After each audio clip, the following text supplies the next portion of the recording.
Alright guys, welcome back to the walls. So, let's pop these open and see. I can already see here, like, obviously there's bricks that you put on, which is kind of cool. Especially after the last flooring we did. Oh, that's cool. Oh! Ooh, okay.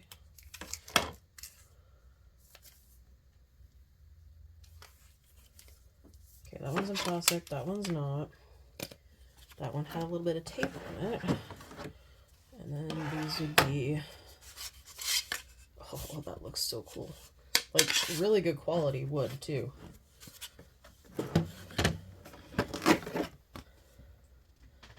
Okay.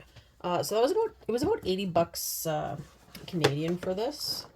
So far I'm not disappointed in the cost for quality. And I will honestly say I usually feel that way with mini brands.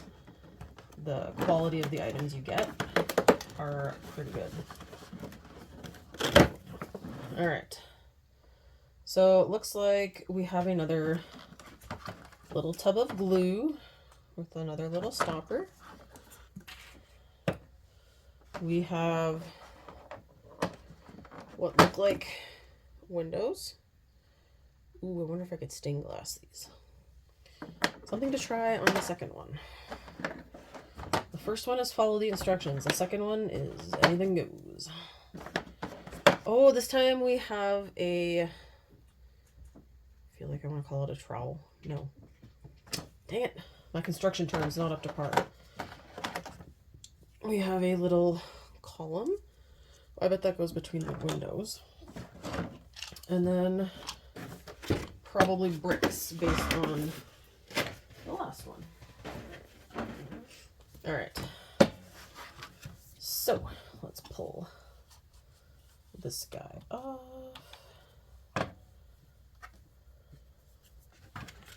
So, does this go together?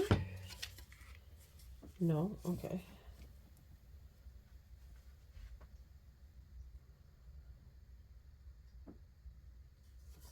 Trying to figure out how this is supposed to work, guys. Because it looks like...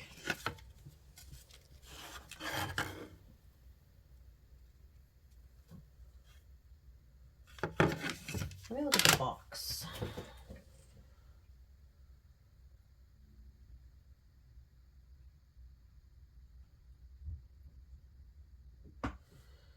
Okay, well, it looks like one of them you actually tile. So this would be the one you actually tile. Oh, okay. This is the outside.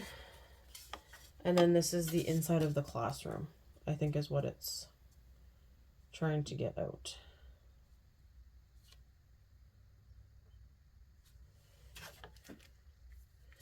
So then this goes in on the inside. Okay.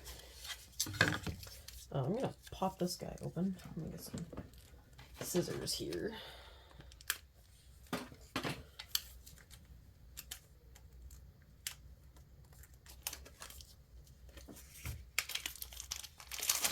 Whoa!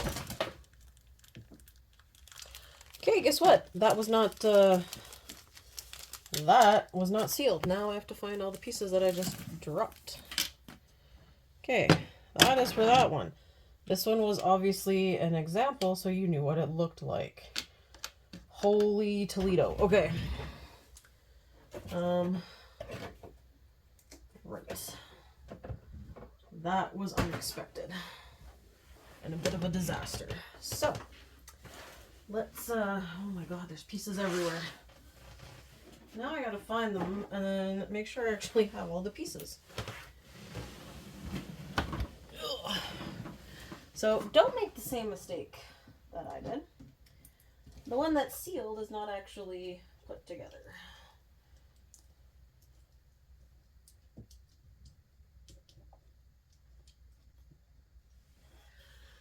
And this is definitely one where the picture really matters.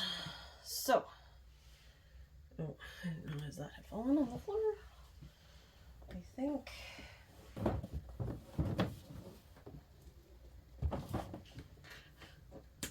Alright. I think this is all of them. Just gonna double check. Okay.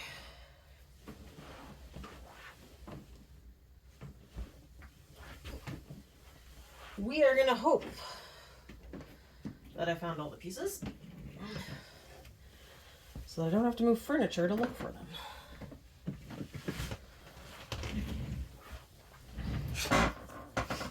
Wow. Okay. So, let's just finish dumping those out, since I have to seal them in with the glue. And start putting them in the number order. 1, 2. Put it together backwards. That makes life easier.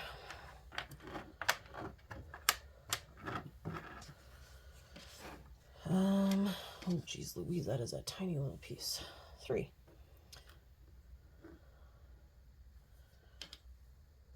Okay. I'm gonna like just stop it here and organize this, and then I will once it's all organized, I'll add on. Alright guys, after a little bit of work, I did not lose any pieces. They're all here. So it looks like you do these, and then you can build this, and then you need to make sure you wait for those to set before you attach them. So, you know what, I want to continue using the one glue. Just because it's here, I might as well use it. So we're going to start with this guy. Just gonna make sure you can still, okay, you can still see everything. Okay, so I have them all pre-laid out, and you know what, I can probably just zoom you in better for the tiling. All right, and I'd rather just shuffle. I'm just gonna move that forward more. All right, work surface. Okay, so these pieces, as we noticed, typically fit in a little better than the last ones. I feel like a sponge would probably be a better option for glue for these, but here we go. So, piece number 1.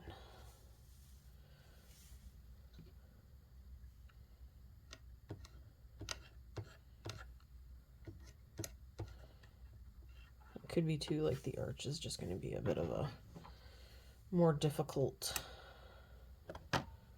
piece, and I noticed that I got glue hanging out there. And I'm picky and I want the glue off, so I'm just gonna wipe the edge. Alright. 3 is like gotta be the tiniest piece known to humans, honestly. I originally thought a piece had broken off because 3 was so tiny.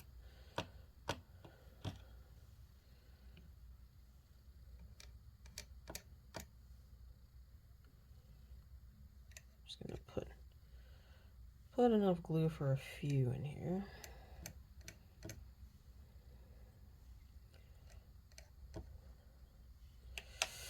Okay, so piece number 4.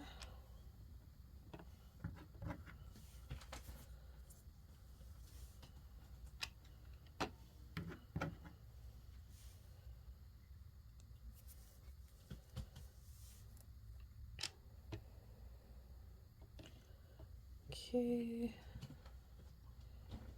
we got 7.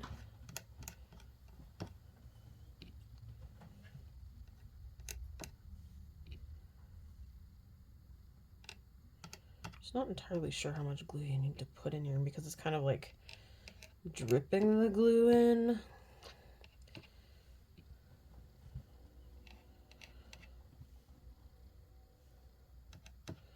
I will say I've seen other kits where the instructions are just like you literally unpack a section at a time, and I always thought those were really cool.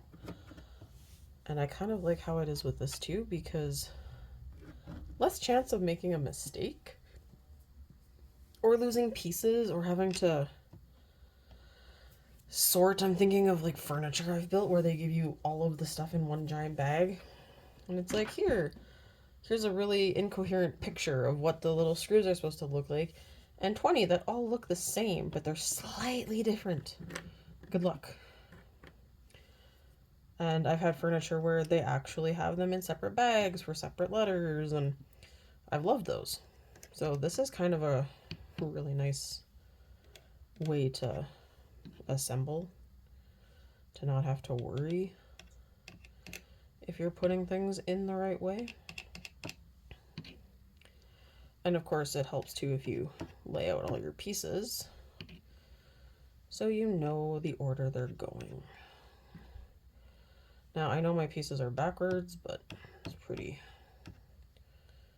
basic to flip stuff over. So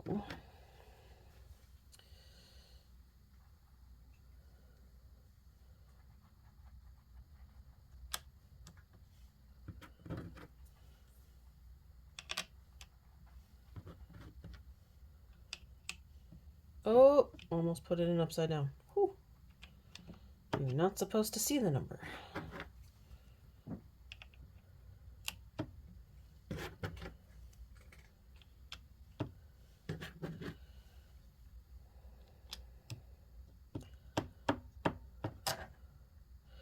Okay, so far, liking it. Although I do kind of wish there was like, because this one has more gaps because it's the pre-tiled out. I kind of wish you had like something you could put in as a filler so it didn't look like there was gaps, you know? When you actually tile stuff, how it's supposed to look. That's what I'm kind of wishing for right now.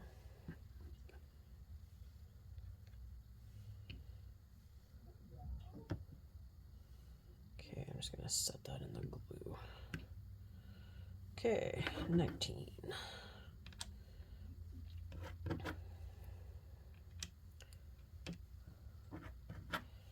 I honestly feel the only way you could screw up this is if you put something in backwards. Which is, still a possibility. Been there, done that.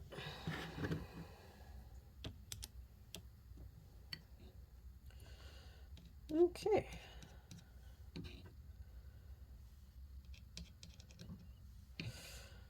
So I'm kind of hoping that they keep expanding and do other, like it'd be really cool if they had a greenhouse you could make for like the garden balls.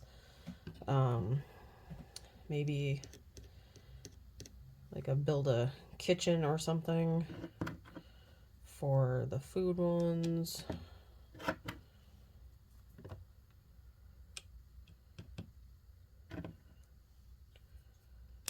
Because this is pretty awesome.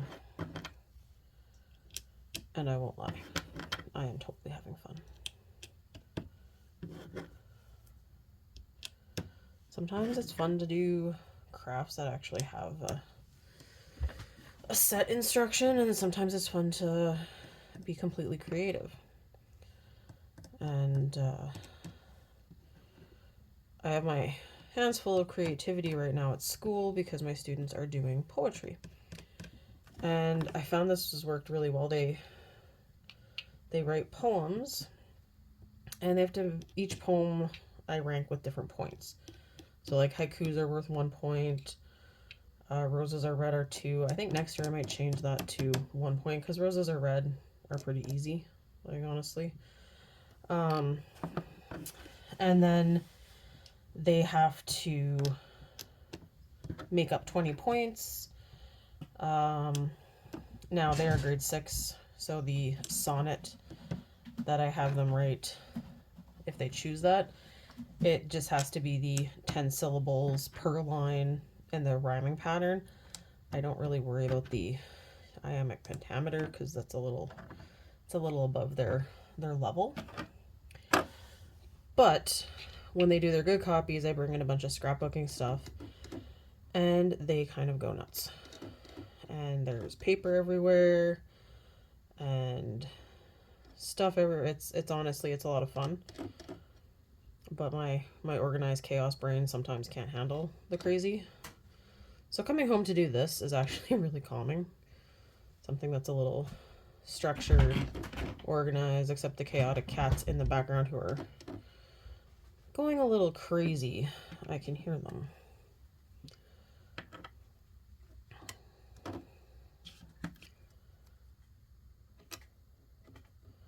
But I'm gonna chalk that up to them being happy that I'm home, because that's usually when they play. It was actually really funny in my old place, my one cat Zelda, when I would go to bed, it was a split level, so the living room, kitchen were upstairs and bedrooms were down. I'd go downstairs and go to bed, and she would just go absolutely crazy upstairs. I'd hear her running all from one end to the other, jumping around on things. She was just like full-blown crazy and having the time of her little kitty life. So we're in a one level place now, so I think she's a little disappointed, but they also were never really big on the stairs,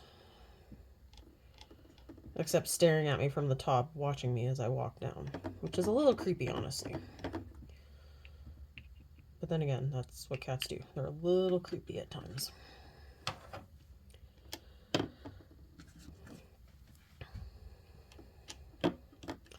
But with the poetry, some of my students are crazy creative and coming up with things, and it's always so interesting to see what other people do for various things and how they choose to do it.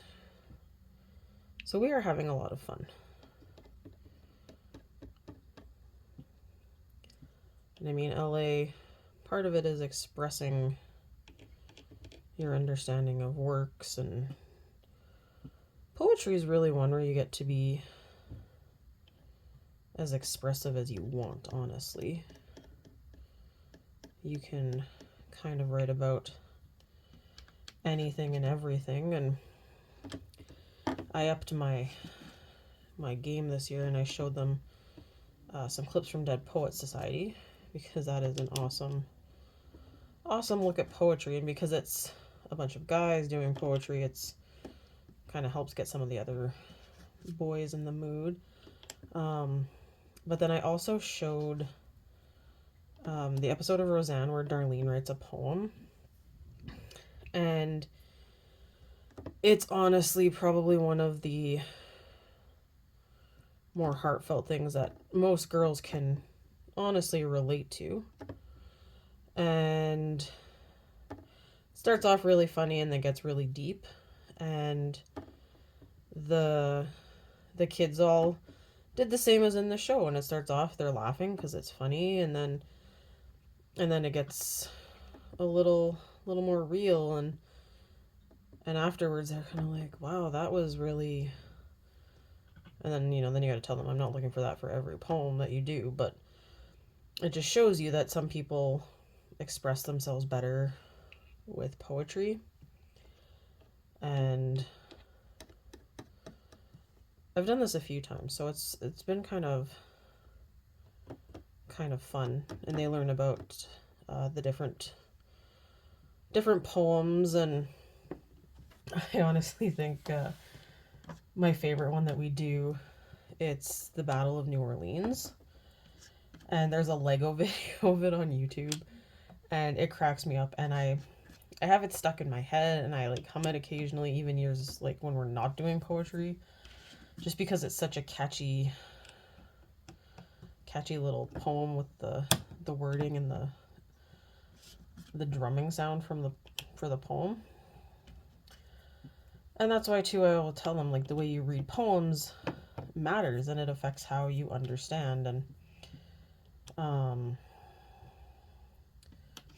it's curious to see what kids do. And I mean, we talk about elegies, and the one we use is Elton John's Candle in the Wind, and that song still kills me every time. I mean, I was really young when Princess Diana died, and I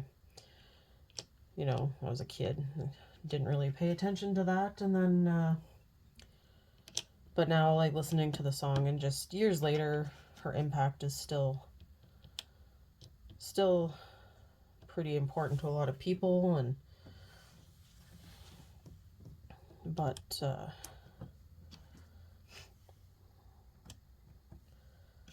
it's not one that kids know, death that kids know very well, but they're also, some of them have linked it to like pets that they've lost, because I mean, they were kids, and you honestly hope that haven't really lost somebody that dear to them yet. Hopefully it's just a pet.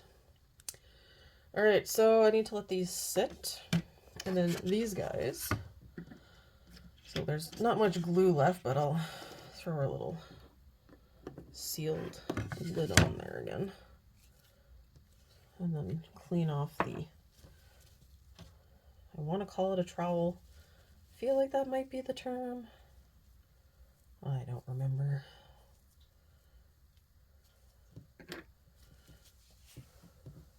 As I said, construction terms, not my happy place. Okay, so then those go on top of these edges because they are the inside. And then the windows have to get snapped in here. So let's try those. I feel like I should probably glue these because I don't feel like, well, I mean, it's not like this thing is going to be flying around the room. But okay. They're not super hard to pop in or out. And I should at least have the pattern facing the same way so it doesn't look funny. Alright, so we got a window. And we got a crazy kitty on the floor. Alright, so the two windows, and then these go on the inside. So I think they just pop in. Alright, so there we go. We got the walls put together, and like I said, those are gonna have to sit and dry before I can do anything else. So I will end this video here, and the next one will be furniture.